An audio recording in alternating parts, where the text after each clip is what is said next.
अस्सलाम वालेकुम। जैसे पूरी दुनिया को पता है, पूरा पाकिस्तान को पता है और आज खुद वजीर आजम, स्पीकर, बाकी सब ने देख लिया कि अपोजिशन का तादाद मुकम्मल था। हमारे पास अक्सरियत है कि हम वजीर आजम को अदम एतमाद में शिकस्त दिलवाएं।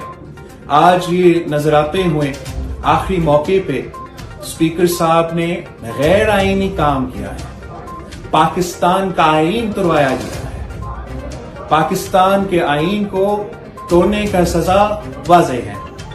अदम एतमाद का वोटिंग आज ही होना है आईन के मुताबिक। यूनाइटेड ऑपोजिशन ने यह फैसला किया है कि हम नेशनल असेंबली में धरना देंगे जब तक हमारा आईनी हक ना दिया जाए, और हम अपना लॉयर से इस वक्त आज ही अभी सुप्रीम कोर्ट पहुंचेंगे कि हमारा पोलिंग, हमारा अदम एतमाद का वोट आज ही किया जाए। अदम एतमाद वजीर आजम साहब के खिलाफ जमा हो चुका है। वो पार्लियामान को डिसॉल्व भी नहीं कर सकता है। अदम एतमाद का मुकाबला करना पड़ेगा। स्पीकर साहब अगर ये सोच रहा है कि वो हाउस फरोग भी कर सकता है, हमने स्पीकर साहब के खिलाफ भी अदम एतमाद जमा करके ये ऑप्शन भी उनसे छीना है। वाहिद रास्ता जो आईनी और जमहूरी रास्ता है वो ये है कि सुप्रीम कोर्ट ने फैसला देना है कि हमारा आज ही अदम एतमाद का वोट होगा।